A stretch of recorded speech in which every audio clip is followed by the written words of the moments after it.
Assalamualaikum warahmatullahi wabarakatuh. Kembali lagi, saya di sini akan membawakan materi tentang gelombang elektromagnetik. Baiklah, di sini ada bagaimana alat-alat berikut bekerja.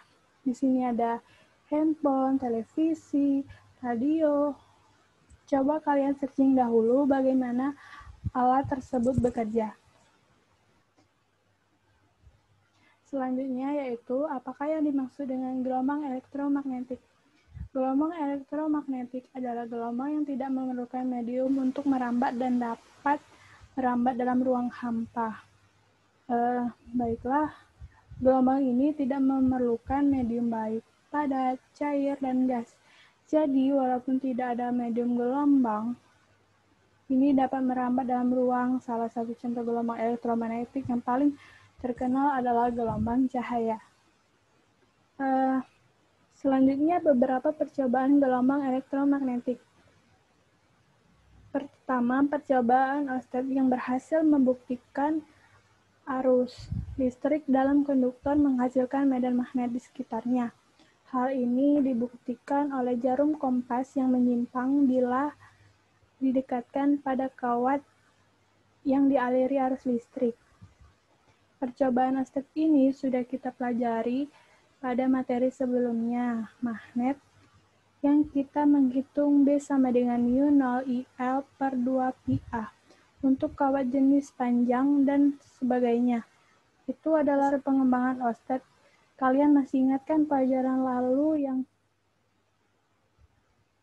yang kedua, percobaan Faraday yang berhasil membuktikan batang konduktor yang menghasilkan GGL induksi pada kedua ujungnya bila memotong medan magnet.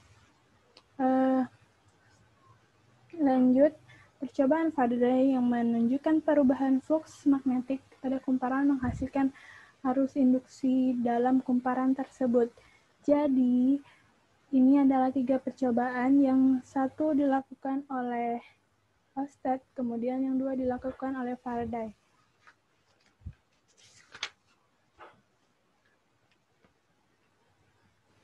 Kebenaran hipotesa Maxwell tentang adanya gelombang elektromagnetik pada akhirnya dibuktikan oleh Heinrich Hertz. Selain itu, Heinrich Hertz menemukan cara menghasilkan gelombang radio dan menentukan kelajuannya. Ini adalah foto Heinrich Hertz. Selanjutnya yaitu sketsa gelombang elektromagnetik. Jadi pada gambar ini adalah sketsa gelombang elektromagnetik.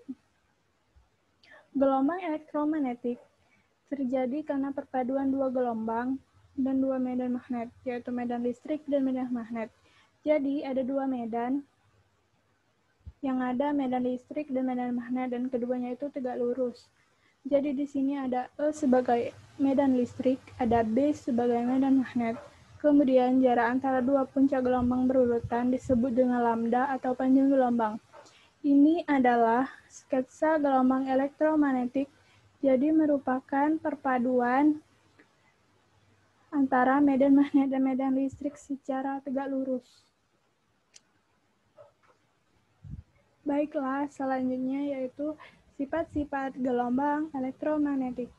Yang pertama, sifat gelombang elektromagnetik dapat merambat dalam ruang tanpa medium, merupakan gelombang transversal, tidak memiliki muatan listrik, sehingga bergerak lurus dalam medan magnet maupun medan listrik. Dapat mengalami pemantulan refleksi, pembiasan, refraksi, perpaduan interferensi, pelenturan difraksi, pengutupan atau polarisasi. Yang kelima yaitu perubahan medan listrik dan medan magnet terjadi secara bersamaan, sehingga medan listrik dan medan magnet sepase dan berbanding lurus. Maksudnya apa saja sih yang termasuk gelombang elektromagnetik? Oke, biasanya kita kenal dengan nama spektrum GAM atau spektrum gelombang magnetik. Di gambar ini adalah ekstra gamma X-ray, UV, visible spectrum, infrared, microwave, FF radio waves, kemudian long radio waves. Semakin ke kiri maka frekuensinya semakin besar. Semakin besar frekuensi berarti panjang gelombang semakin kecil. Jadi yang paling kiri ini memiliki frekuensi yang paling besar. Kalau frekuensinya besar, maka energinya juga besar. Kalau frekuensinya besar, energi besar, panjang gelombang paling pendek. Itu diingat-ingat ya. Oke. Untuk lebih jelasnya, jadi kita lihat di sini X-ray memiliki frekuensi paling tinggi di antara gelombang elektromagnetik yang lain. Jadi ini diurutkan paling tinggi.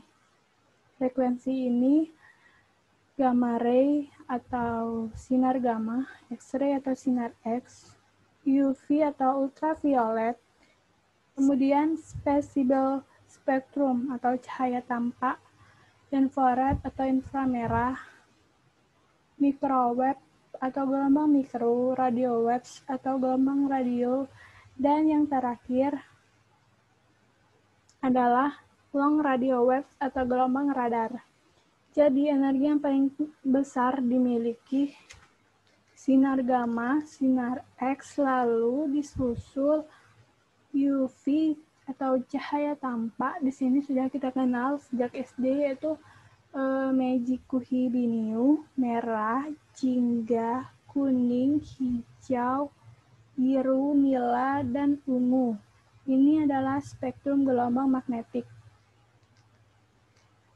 Mungkin kalau ada yang mau ditanyakan, silakan kontak saya.